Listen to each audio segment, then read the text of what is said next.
ബഹുമാനപ്പെട്ട പ്രതിപക്ഷ നേതാവ്. സർ, ഞാൻ ഈ പ്രമേയത്തെ പിന്തുണയ്ക്കുന്നു.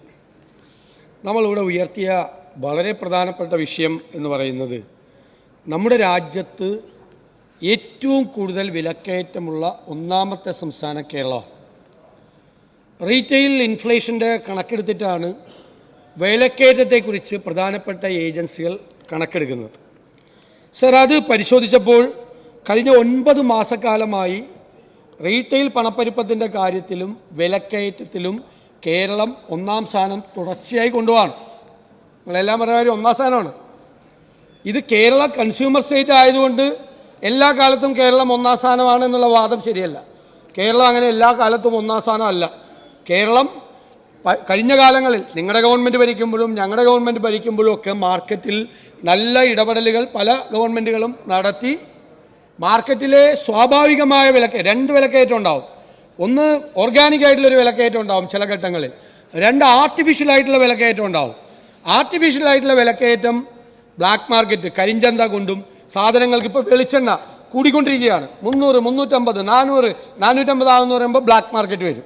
അവൻ കാരണം 300 രൂപയ്ക്ക് വാങ്ങിച്ചിരിക്കുന്ന സാധനം 500 രൂപ റീറ്റെയിൽ പ്രൈസ് വരുമ്പോൾ വിൽക്കാൻ വേണ്ടിയിട്ട് പൂഴ്ത്തി വയ്ക്കും.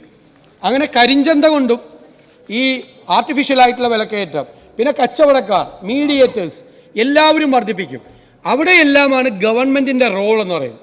ഗവൺമെൻറ്റിൻ്റെ റോൾ നമ്മൾ നോക്കി സൂക്ഷ്മതയോടുകൂടി മാർക്കറ്റ് സ്റ്റഡി ചെയ്ത് നമ്മൾ നിന്നില്ലെങ്കിൽ ഈ ഇടപെടലുകളെല്ലാം പല രീതിയിലുണ്ടായി ഈ മാർക്കറ്റിൽ അപകടകരമായ രീതിയിൽ വില വർദ്ധിക്കും. ഇത് വെറുമൊരു വില വർധന സാധാരണക്കാരനെ ബാധിക്കും എന്നുള്ളതാണ് അതിൻ്റെ ഏറ്റവും പ്രധാനപ്പെട്ട നമ്പർ 1. സെക്കൻഡ് എന്ന് പറയുന്നത് അത് നമ്മുടെ സാമ്പത്തിക സാഹചര്യത്തെ, നമ്മുടെ സമ്പദ് വ്യവസ്ഥയെ പോലും അത് ഗൗരവതരമായി കൊണ്ടുപോകുന്ന സ്ഥിതിയാണ്. ഇത് ഇപ്പോൾ ഗ്രാമങ്ങളിലും നഗരങ്ങളിലും ഒരേപോലെ പണപ്പെരുപ്പമാണ്. ഈ ഗ്രാമങ്ങളിലെ പണപ്പെരുപ്പം എന്ന് പറയുന്നത് യഥാർത്ഥത്തിൽ നമ്മൾ റിഗ്രസീവ് ടാക്സ് എന്ന് പറയില്ലേ, ആ റിഗ്രസീവ് ടാക്സ് ഏർപ്പെടുത്തുന്നത് പോലെയാണ് ഗ്രാമങ്ങളിലെ പണപ്പെരുപ്പം.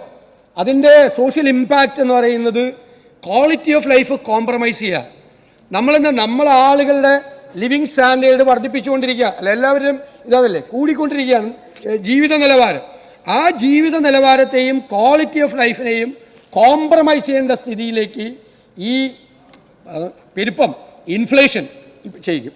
ഇവിടെയുള്ളൊരു വല്ലാത്തൊരു സിറ്റുവേഷൻ എന്ന് പറയുന്നത് എല്ലാ സാധനങ്ങൾക്കും കൂടുകയാണ്.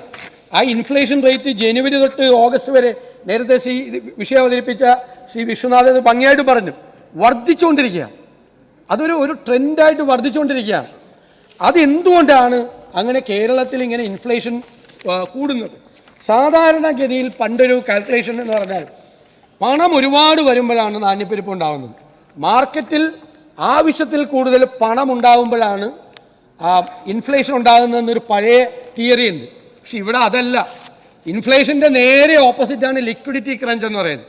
പണം ഇല്ലാത്തൊരവസ്ഥ മാർക്കറ്റിൽ ഉണ്ടാവുക എന്ന് പറയും.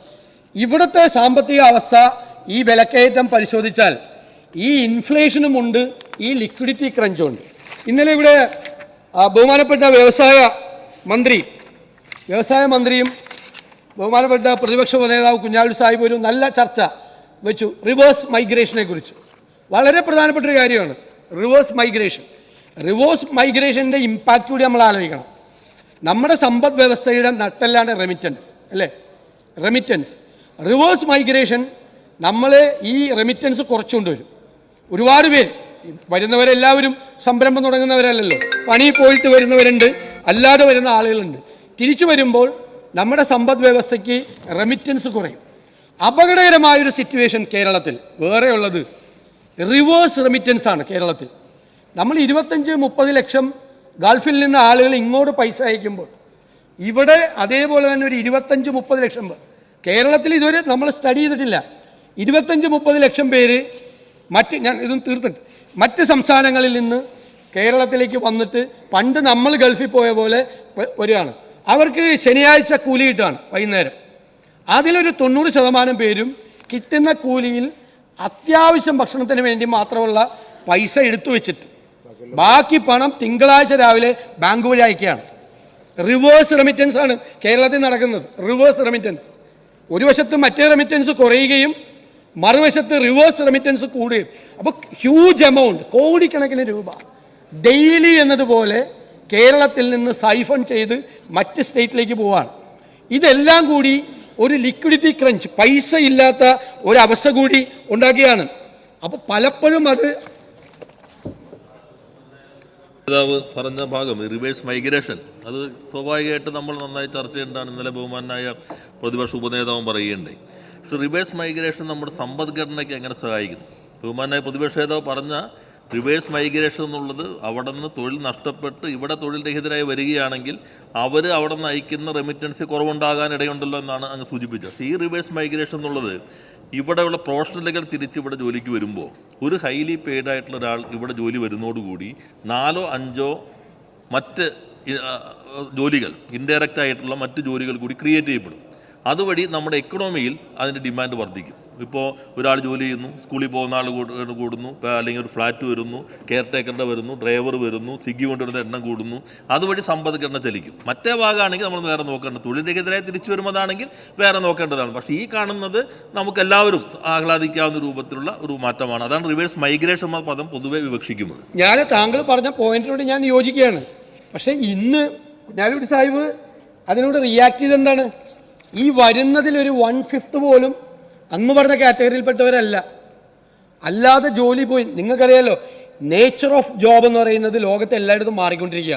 പണ്ട് 10-20 വർഷം കൂടുമ്പോഴേ ഈ ജോലിയുടെ സ്വഭാവം മാറുള്ളൂ. ഇപ്പോൾ ഈ ടെക്നോളജി എല്ലാം വന്നപ്പോൾ എവറി ഇയർ ജോലിയുടെ സ്വഭാവം മാറിക്കൊണ്ടിരിക്കുകയാണ്. അപ്പോൾ ആ ജോലി അവരെ സ്കില്ല് ചെയ്യാനോ റീസ്കില്ല് ചെയ്യാനോ പറ്റാതെ തൊഴിൽ നഷ്ടപ്പെട്ട് തിരിച്ചു വരുവാണ്. തിരിച്ചു വരുമ്പോൾ നമുക്ക് വലിയ തോതിലുള്ള നമുക്ക് റെമിറ്റൻസ് കുറയുന്നുണ്ട്. ഈ മൈഗ്രൻസിൻ്റെ റിവേഴ്സ് റെമിറ്റൻസും കൂടി ആവുമ്പോൾ നമ്മുടെ ഇക്കോണമിയെ ഗൗരവതരമായി അത് ബാധിക്കുന്നുണ്ട്. രൂക്ഷമായ വിലക്കയറ്റം ഉണ്ടാകുമ്പോഴുള്ള പല കാരണങ്ങളുണ്ട്. ഇപ്പോൾ കേരളത്തിൽ തന്നെ നമ്മളിതൊരു വേറെ ഒരു ആംഗിളിൽ മാത്രം പരിശോധിച്ചാൽ പോരാ, ഗൗരവതരമായി ഗവൺമെൻറ് സാമ്പത്തിക പശ്ചാത്തലത്തിൽ കൂടി പരിശോധിക്കപ്പെടേണ്ട ഒരു പ്രധാനപ്പെട്ട വിഷയമാണ്. ഞങ്ങളല്ലേ അത് ഗൗരവത്തോടു കൂടി ഹൗസിൽ കൊണ്ടുവരുന്നത്. അത് ചർച്ച ചെയ്തപ്പോൾ ഞങ്ങൾക്ക് സന്തോഷമായി. ഇതൊക്കെ പറയാൻ പറ്റുമോ? ഇല്ലെങ്കിൽ സാർ എനിക്കൊന്ന് മന്ത്രിമാരായതുകൊണ്ട് ഞാനിങ്ങനെ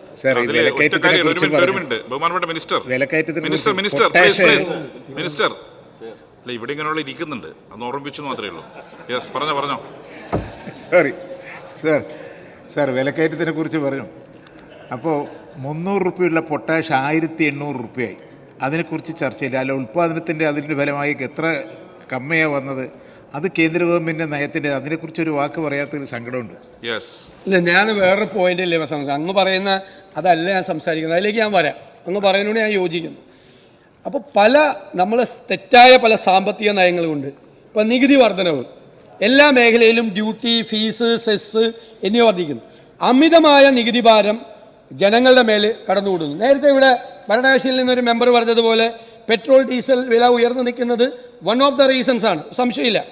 ഡിമാൻഡ് കുറയാണ്. ഡിമാൻഡ്, അമിത നികുതികൾ കാരണം ചരക്കുകൾക്കും സേവനങ്ങൾക്കുള്ള ആവശ്യം കുറഞ്ഞിരിക്കുന്നു. അത് സാമ്പത്തിക പ്രവർത്തനങ്ങളെ മുരടിപ്പിക്കുകയാണ്.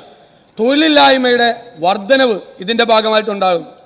സർക്കാരിൻ്റെ സാമ്പത്തിക പ്രതിസന്ധി കാരണം പണം കൊടുക്കാൻ പറ്റുന്നില്ല. സാമൂഹ്യ സുരക്ഷാ പെൻഷൻ, ക്ഷേമനിധി പെൻഷൻ ആനുകൂല്യങ്ങൾ, മറ്റ് സുരക്ഷാ പദ്ധതികളിലൊക്കെ കോടികളുടെ കുടിശ്ശിക. ഇപ്പം ഞാൻ വേറൊരു കാര്യം പറയാം. സർക്കാർ ജീവനക്കാർക്ക് ഡിയർനെസ് അലവൻസ്, അവരുടെ ശമ്പള പരിഷ്കരണ കുടിശ്ശിക, മറ്റ് അലവൻസുകൾ ഇതെല്ലാം പിടിച്ചു വച്ചിരിക്കുക. ഇതെല്ലാം മാർക്കറ്റിൽ ഇറങ്ങേണ്ട പൈസയാണ്. മാർക്കറ്റിലിറങ്ങി ഈ പൈസ ചെലവാക്കി മാർക്കറ്റിലെ ഡിമാൻഡ് വർദ്ധിപ്പിക്കേണ്ട പണമാണ്. ഡിസ്ട്രിബ്യൂഷൻ ഇല്ല, മണിയുടെ റൊട്ടേഷൻ ഇല്ല, പൈസ പിടിച്ചു വച്ചിരിക്കുകയാണ്. ഇതിൻ്റെ എല്ലാം ഇമ്പാക്റ്റാണിത്. സാധാരണ മധ്യവർഗ കുടുംബങ്ങളാണ് ഇതിൻ്റെ എല്ലാത്തിൻ്റെയും ഒരു പ്രതിസന്ധിയിലാവുന്നത്. Middle class. ഞാൻ വരാം അതിൻ്റെ അകത്തേക്ക്. വിദ്യാഭ്യാസ ആരോഗ്യ മേഖലകളിലെ ചെലവ് ഗണ്യമായി വർദ്ധിക്കുകയാണ്. അത്യാവശ്യമായിട്ടുള്ള കാര്യങ്ങൾ ചെലവേറ്റാൻ പറ്റില്ല. ജീവിത നിലവാരത്തിൽ മാറ്റം വരിക. ഞാൻ പറഞ്ഞു, വിലക്കയറ്റം നമ്മുടെ വാങ്ങൽ ശേഷിയെ കുറയും. വാങ്ങൽ ശേഷി കുറഞ്ഞാൽ അത് ഡിമാൻഡ് കുറയാൻ കാരണമാവും. ഡിമാൻഡ് കുറഞ്ഞാൽ വരുമാനം കുറയും. വരുമാനം കുറഞ്ഞാൽ നികുതി വരുമാനം കുറയും. നികുതി വരുമാനം കുറഞ്ഞാൽ വീണ്ടും സാമ്പത്തിക പ്രതിസന്ധി രൂക്ഷമാകുന്ന ഘട്ടത്തിലേക്ക് പോകും. ഇതെല്ലാം റിയാലിറ്റിയാണ്. ആ റിയാലിറ്റി വെച്ചുകൊണ്ട് വേണം ചെയ്യാൻ. ഞാൻ പറഞ്ഞല്ലോ, നമ്മൾ എന്താണ് ഇപ്പോൾ സപ്ലൈകോ ഉണ്ടാക്കി, വലിയ ഒരു സ്റ്റെപ്പായിരുന്നു. വിപ്ലവകരമായ ഒരു നടപടിയായിരുന്നു സപ്ലൈകോ വന്നത്, അല്ലേ? മാവേലി സ്റ്റോർ ഉണ്ടായി. എന്താ മാർക്കറ്റിലുണ്ടാകുന്ന ആർട്ടിഫിഷ്യലായ ഓർഗാനിക്കായ വിലക്കയറ്റത്തെ കൺട്രോൾ ചെയ്യാനുള്ള സർക്കാരിൻ്റെ ഇൻസ്ട്രുമെൻ്റാണ് മാർക്കറ്റ് ഇൻ്റർവെൻഷൻ എന്ന് പറയുക. അപ്പം നമ്മൾ സബ്സിഡിയുള്ള 13 എസെൻഷ്യൽ ഐറ്റംസിന് നമ്മൾ സബ്സിഡി കൊടുത്ത് സർക്കാർ അത് സഹിച്ച് മാർക്കറ്റിൽ ഇടപെടും. അപ്പോൾ ആ ഐറ്റം ഏറ്റവും പ്രധാനപ്പെട്ട ഐറ്റമാണ്. ഇതിൽ പലതിൻ്റെയും വില കൂടിയാലുള്ള കുഴപ്പം അതിൻ്റെ ഒരു സൈഡ് ഇഫക്റ്റ് ഉണ്ടാവും. വേറെ ഒരുപാട്, ഇപ്പം അരിയുടെ വില പെട്ടെന്ന് വർദ്ധിച്ചാൽ അരിയുടെ വില മാത്രമല്ല വർദ്ധിക്കുന്നത്, അപ്പം തന്നെ ചെറുപയർ, കടല, പരിപ്പ് തുടങ്ങിയ അത്യാവശ്യം അരിയോടൊപ്പമുള്ള അത്യാവശ്യ സാധനങ്ങളുടെ വില കൂടി അപ്പം തന്നെ കൂടും. ഇതാണ് മാർക്കറ്റ് സ്റ്റഡി. എൻ്റെ അറിവിൽ എല്ലാ ദിവസവും കേരളത്തിലെ മുഖ്യമന്ത്രിയുടെ ടേബിളിൽ അന്നത്തെ പ്രൈസ് ഇൻഡെക്സ് എത്തുന്നതാണ്. ഇത് പണ്ടുപോലെ ഉണ്ടാക്കിയേക്കുന്ന സിസ്റ്റമാണ്. കാരണം മാർക്കറ്റിനെ സൂക്ഷ്മതയോടുകൂടി നിരീക്ഷിച്ച് ആ മാർക്കറ്റിൽ ഉണ്ടാകുന്ന ചെറിയ വ്യതിയാനങ്ങൾ പോലും, ഓരോ സാധനത്തിനും ഉണ്ടാകുന്ന വിലക്കയറ്റം പോലും സൂക്ഷ്മതയോടുകൂടി നിരീക്ഷിച്ചുള്ള കൗണ്ടർ ഇൻവെൻഷൻ അതില്ല. അതാണ് പ്രശ്നം. ആ മാർക്കറ്റ് ഇൻ്റർവെൻഷൻ ഫലപ്രദമായി നടക്കുന്നില്ല. ഞാൻ മന്ത്രിയെ കുറ്റപ്പെടുത്തുന്നില്ല. ഇപ്പോൾ ഇവിടെ വിശ്വനാഥ് ഇവിടെ വായിച്ചപ്പോൾ പറഞ്ഞു, ഇപ്പോൾ ഈ ഓണക്കാലത്ത് നിങ്ങൾ ആവശ്യപ്പെട്ടത് എത്രയാ? നിങ്ങൾ 200 കോടിക്ക് പുറമെ ഓണക്കിറ്റ് വിതരണത്തിന് 43 കോടി ആകെ 243 കോടി ആവശ്യപ്പെട്ടു. 150 കോടി കിട്ടി. 93 കോടി കിട്ടാതായതോടുകൂടി സപ്ലൈകോയുടെ മാർക്കറ്റ് ഇൻ്റർവെൻഷൻ അത് സാധ്യമല്ലാത്ത സ്ഥിതിയിലേക്കായി. ഈ 150 കോടിയിൽ ഓണക്കിറ്റ് വിതരണം നടത്തിയതിൻ്റെ 43 കോടി കൊടുക്കാൻ പറഞ്ഞു. അപ്പം മാർക്കറ്റ് ഇൻ്റർവെൻഷൻ എന്നുള്ള പർപ്പസ് സെർവ് ചെയ്യാൻ സപ്ലൈകോയ്ക്ക് പറ്റുന്നില്ല. ഹോർട്ടികോർപ്പിൻ്റെ കാര്യം ഇവിടെ പറഞ്ഞു. ഇതൊക്കെ ചെയ്തത് മാർക്കറ്റ് ഇൻ്റർവെൻഷൻ വേണ്ടിയിട്ടാണ്. ഇപ്പോൾ ഹോർട്ടികോർപ്പിലെ സാധനങ്ങൾ ഇവിടെ വായിച്ചപ്പോൾ മാർക്കറ്റിലെ വിലയേക്കാൾ കൂടുതലാണ്. രണ്ടർത്ഥത്തിലാണ് ഹോർട്ടികോർപ്പ് ഉണ്ടാക്കിയത്. ഒന്ന്, കർഷകർ അധ്വാനിച്ചുണ്ടാക്കുന്ന അവരുടെ പച്ചക്കറി സാധനങ്ങൾക്ക് ന്യായമായ വില കൊടുത്ത് ഗവൺമെൻറ്റിൻ്റെ ഒരു ഏജൻസി പോയി അത് പ്രൊക്യൂർ ചെയ്ത് കുറേ കൂടി ന്യായമായ വിലയ്ക്ക് മാർക്കറ്റിൽ വിൽക്കുക. പച്ചക്കറി ഇപ്പോൾ ഹോർട്ടികോർപ്പ് പച്ചക്കറി എടുക്കുന്നത് എവിടെ നിന്നാണ്? തമിഴ്നാട്ടിൽ നിന്നാണ് എടുക്കുന്നത് ഭൂരിഭാഗം. സാധാരണ എടുക്കണ്ടാവും കുറച്ചെങ്ങാൻ. കൃഷി മന്ത്രിക്ക് അറിയാമല്ലോ, കർഷകരുടെ ആണോ എടുക്കുന്നത് ഹോർട്ടികോർപ്പ്? വളരെ കുറവാണ്. കൂടുതൽ മാർക്കറ്റിൽ നിന്നാണ് എടുക്കുന്നത്. എന്നിട്ട് ഇവിടെ കൊണ്ടുവന്നിട്ട് മാർക്കറ്റിനേക്കാൾ കൂടുതൽ വിലയ്ക്ക് വിറ്റാൽ, മാർക്കറ്റിലുള്ള വിലയേക്കാൾ കൂടുതൽ വിറ്റാൽ, അപ്പോൾ ഹോർട്ടികോർപ്പ് എന്ന് പറയുന്നതിൻ്റെ മാർക്കറ്റ് ഇൻ്റർവെൻഷൻ എന്നുള്ള പർപ്പസ് നടക്കുമോ? അപ്പോൾ പച്ചക്കറിക്ക് വില കൂടും. എസെൻഷ്യൽ കമ്മോഡിറ്റീസിന് 13 എണ്ണത്തിൻ്റെ സബ്സിഡി ഐറ്റം പലപ്പോഴും മാർക്കറ്റിൽ ഉണ്ടാകാറില്ല. ഞാൻ പറയും, കഴിഞ്ഞ ക്രിസ്മസ് കാലത്ത് ഒരു നല്ല ട്രോള് വന്നു. ബിവറേജ് കോർപ്പറേഷൻ്റെ അലമാര കാണിച്ചു. മറ്റേ സാധനം എല്ലാം ഫുള്ളാണ്. നേരത്തെ ഇവിടെ 987 കോടി രൂപയുടെ ചിലവാന്ന് പറഞ്ഞു. അതിൻ്റെ തൊട്ട് താഴെ നമ്മുടെ മാവേലി സ്റ്റോറിൻ്റെ ഇത് കാണിച്ചു. ഒരു കുന്തമില്ല അവിടെ. അപ്പോൾ അത് ഭയങ്കരമായ പ്രശ്നവും. പിന്നെ നിങ്ങൾ ജനങ്ങൾക്ക് വാഗ്ദാനം കൊടുത്താണ് നിങ്ങൾ ആ സബ്സിഡി ഐറ്റത്തിൻ്റെ വില വർദ്ധിപ്പിക്കില്ല എന്ന്. നിങ്ങൾക്ക് സബ്സിഡി ഐറ്റത്തിൻ്റെ ഞാൻ കച്ചവടം കുറയ്ക്കണമെന്നും പറയില്ല, പേടിക്കണ്ട. എക്സൈസ് മന്ത്രിക്ക് ടെൻഷൻ, എന്നാൽ അവിടുത്തെ കച്ചവടം കുറഞ്ഞു പോകുന്നത്. അവർക്ക് നന്നായി നടക്കണമെന്നാണ് പറഞ്ഞാൽ, ഭയങ്കര ബിസിനസ് നടക്കണമെന്നാണ് പറഞ്ഞത്. മോശമായിട്ടൊന്നും പറയില്ല. സർക്കാരിലേക്ക് വരുമാനം വരുന്ന ഒരു മാർഗമാണ്. അതിന് ഇടയ്ക്കിടയ്ക്ക് വില കൂട്ടരുതെന്ന് മാത്രമേ എനിക്ക് അഭിപ്രായമുള്ളൂ. കൂട്ടരുത്. വില കൂട്ടിക്കഴിഞ്ഞാൽ കൺസംഷൻ കുറയുമെന്നുള്ള തെറ്റായ ധാരണയാണ് മദ്യത്തിൻ്റെ. ഇന്ന് വരെ മദ്യത്തിൻ്റെ വില കൂടിയിട്ട് ഇന്നലെ 3 പെഗ് കഴിച്ചിരുന്ന ഒരാൾ ഇന്ന് 2 പെഗ് ആക്കിയിട്ടില്ല. ഇത് കൂടിയതിൻ്റെ വിഷമത്തിൽ ഒരു 4ാമത്തെ പെഗ് കൂടി കഴിക്കും. ഒന്ന്. രണ്ടാമത് പൈസ കുറയും. എവിടെ കുറയുന്നതെന്നറിയോ? വീട്ടിൽ കൊടുക്കുന്ന പൈസ കുറയും. വീട്ടിലേക്ക് കൊടുക്കുന്ന പൈസ കുറയുള്ളൂ, കുടിക്കുന്നതിൻ്റെ പൈസ കുറയില്ല. അതിൻ്റെ വിക്ടിംസ് ആകുന്നത് സ്ത്രീകളും കുട്ടികളുമാണ്. അതുകൊണ്ട് ഞാൻ മദ്യത്തിന് വില കൂട്ടിയാൽ അത് കൺസംഷൻ കുറയുന്നുള്ള അഭിപ്രായക്കാരനല്ല. അതല്ല, വലുതായിട്ട് കുറയ്ക്കണ്ട, പക്ഷേ വല്ലാതെ അത് ചെയ്യുന്നത് ഇതൊക്കെ ഒരു മാർക്കറ്റിലെ ഓരോ സെക്ടറുകളാണ്. നമ്മൾ വളരെ ശ്രദ്ധയോടുകൂടി കൈകാര്യം ചെയ്യേണ്ടതാണ്. സാർ, ഇതിൻ്റെ അകത്തുള്ള ഏറ്റവും പ്രധാനപ്പെട്ട പ്രശ്നം എന്താ? ഒരുപാട് ഇമ്പാക്റ്റ് ഉണ്ട്. ഇപ്പോൾ ഫാമിലി ബഡ്ജറ്റാണ് ഏറ്റവും കൂടുതൽ. ഇപ്പോൾ കഴിഞ്ഞ വർഷം സെപ്റ്റംബർ മാസത്തിൽ ഒരു ഇടത്തരം കുടുംബത്തിൻ്റെ ബഡ്ജറ്റ് ചിലർ കണക്കെഴുതി വയ്ക്കും. സ്ത്രീകൾ, ധനകാര്യമന്ത്രിമാരാണ് സ്ത്രീകൾ, വീട്ടിലെ കണക്കെഴുതി വയ്ക്കും. ഈ 2025 സെപ്റ്റംബറിലെയും 2024 സെപ്റ്റംബറിലെയും ഒരു ഇടത്തരം കുടുംബത്തിൻ്റെ മിഡിൽ ക്ലാസ്, ഇടത്തരം, അപ്പർ മിഡിൽ ക്ലാസ് അല്ല, ഒരു കുടുംബത്തിലുണ്ടായിരിക്കുന്ന ചെലവിൻ്റെ വ്യത്യാസം എന്ന് പറയുന്നത് 10,000 തൊട്ട് 15,000 രൂപ വരെ.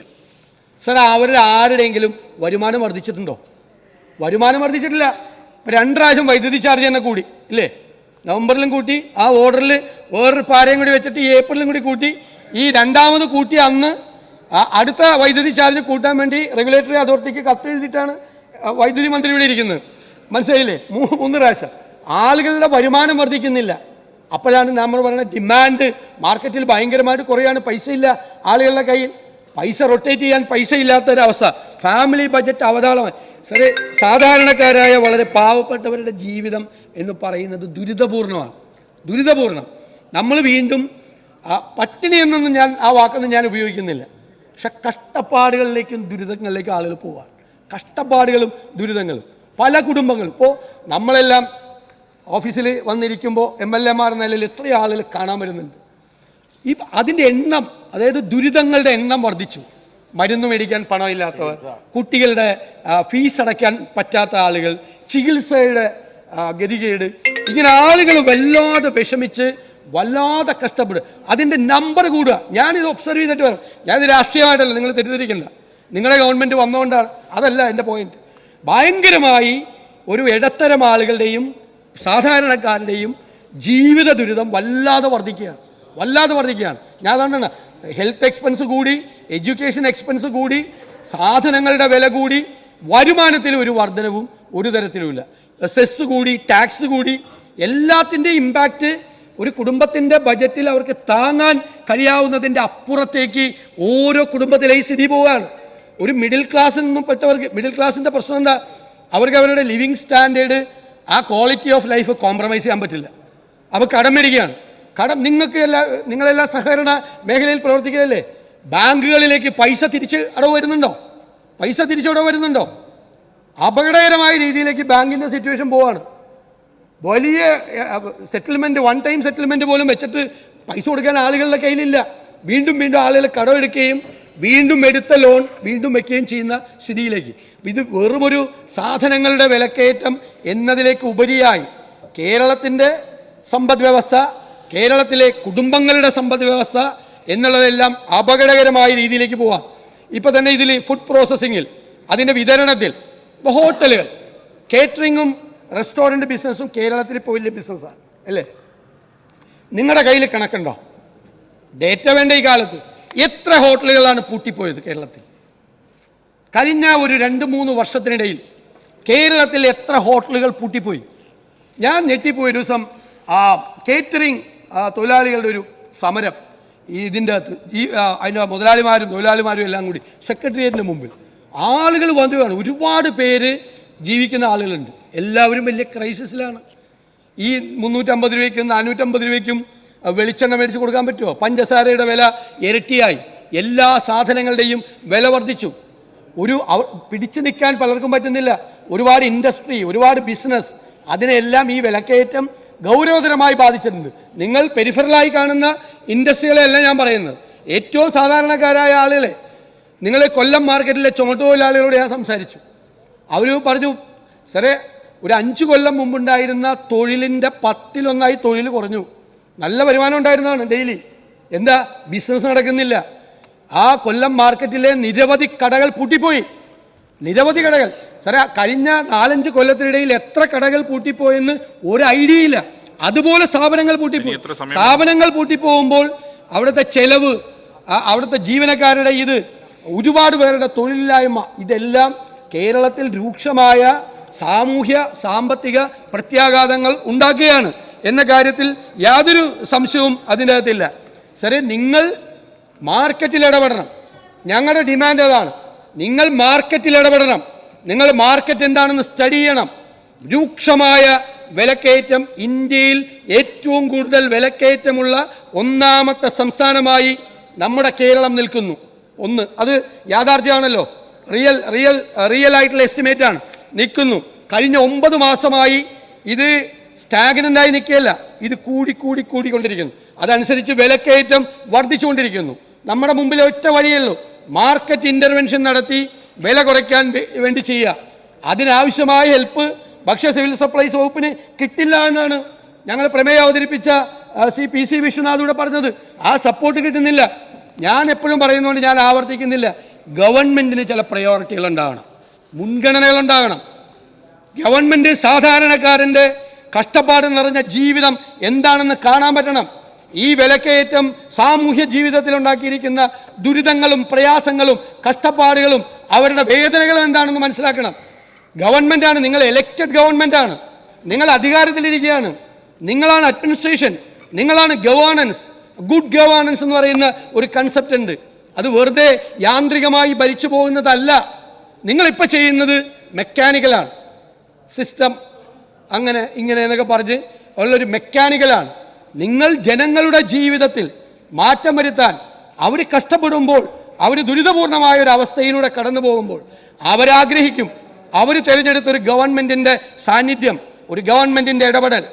അൺഫോർച്ചുനേറ്റ്ലി, ദൗർഭാഗ്യവശാൽ അങ്ങനെ ഒരു ഗവൺമെൻറ്റിൻ്റെ സാന്നിധ്യം ജനങ്ങൾ കഷ്ടപ്പെടുമ്പോൾ കേരളത്തിലില്ല. അതുകൊണ്ട് രൂക്ഷമായ ഈ വിലക്കയറ്റം എന്ന സംഭവം ഞങ്ങൾ കൊണ്ടുവരുമ്പോൾ അതില്ല എന്ന് നിങ്ങൾ കുറേ പേര് ഒച്ചത്തിൽ സംസാരിച്ചാൽ നിങ്ങൾക്ക് മായ്ച്ചു കളയാൻ പറ്റുന്ന യാഥാർത്ഥ്യമല്ല, കണക്കുകളാണ്, ജീവിതമാണ് മനുഷ്യൻ്റെ. അതുകൊണ്ട് അടിയന്തിരമായി ഗവൺമെൻറ് ഇത്രയും സംഭവങ്ങളുണ്ടായിട്ട് മുഖ്യമന്ത്രിയുടെ നേതൃത്വത്തിൽ കൺസേൺഡ് ആയിട്ടുള്ളൊരു മന്ത്രിമാരുടെ യോഗം പോലും നടന്നിട്ടില്ലല്ലോ. നടന്നോ? ഈ വിലക്കയറ്റത്തിൽ ഇടപെടാൻ നമുക്ക് എങ്ങനെ ഇടപെടാൻ പറ്റും? ധനകാര്യമന്ത്രിയും മിനിസ്റ്റേഴ്സും ബന്ധപ്പെട്ട കൺസേൺഡ് മിനിസ്റ്റേഴ്സും എല്ലാവരും കൂടി ഉദ്യോഗസ്ഥന്മാരുടെ ഒരു യോഗം കൂടി നമ്മൾ എങ്ങനെ ചെയ്യണം എന്ന് നിങ്ങൾ ആലോചിച്ചിട്ടുണ്ടോ? നിങ്ങൾ ആലോചിച്ചില്ല. നിങ്ങൾ എല്ലാവരെയും വിധിക്ക് വിടുക. നിങ്ങൾക്ക് അങ്ങനെ ഒരു ഗുഡ് ഗവേണൻസ് പോയിട്ട് ഗവേണൻസ് പോലും ഇല്ല. അതാണ് ഞങ്ങൾക്ക് നിങ്ങളെക്കുറിച്ചുള്ള പരാതി. ഞങ്ങൾ സാധാരണക്കാർക്ക് വേണ്ടി, പാവപ്പെട്ടവർക്ക് വേണ്ടി, ദുരിതം അനുഭവിക്കുന്ന ആളുകൾക്ക് വേണ്ടിയിട്ടാണ് ഞങ്ങൾ ഈ വിഷയം സഭയിൽ കൊണ്ടുവന്നത്. അതുകൊണ്ട് ഞാൻ ഈ പ്രമേയത്തെ പൂർണ്ണമായി പിന്താങ്ങും. ബഹുമാനം. യെസ്. കടകൾ അടഞ്ഞു പോകുന്നത് രേഖക്കെടുക്കുന്നുള്ളതുകൊണ്ട് ഔദ്യോഗിക ഡാറ്റ അനുസരിച്ച് 6% കഴിഞ്ഞ വർഷം ഈ വർഷം റെസ്റ്റോറൻറ്റുകളുടെ വളർച്ച തന്നെ. പിന്നെ നമ്മുടെ ഓണക്കാലത്ത് നോക്കിക്കഴിഞ്ഞാൽ ഏറ്റവും കൂടുതൽ കാറ്ററിംഗ് ആണ്. അവർക്ക് ഓർഡറുകൾ പോലും കൊടുക്കാൻ പറ്റാത്തൊരു 1 ലക്ഷം രൂപ അല്ലേ കുടുംബശ്രീയുടെ കാറ്ററിങ്ങിൻ്റെ 1 ലക്ഷം ഓണസദ്യ 1 ലക്ഷമാണ് കുടുംബശ്രീ മാത്രം കൊടുത്തിട്ടുള്ളത്. അപ്പോൾ കണക്കുകൾ ചെയ്ത് റെമിറ്റൻസിൻ്റെ കാര്യത്തിലും ഇവിടെ പറഞ്ഞതിലും നിന്ന് ഇപ്പോൾ കോവിഡിന് ശേഷം കേരളത്തിൻ്റെ കോൺട്രിബ്യൂഷൻ വീണ്ടും വർദ്ധിച്ചിരിക്കുന്നതാണ് ഔദ്യോഗികമായ കണക്ക്.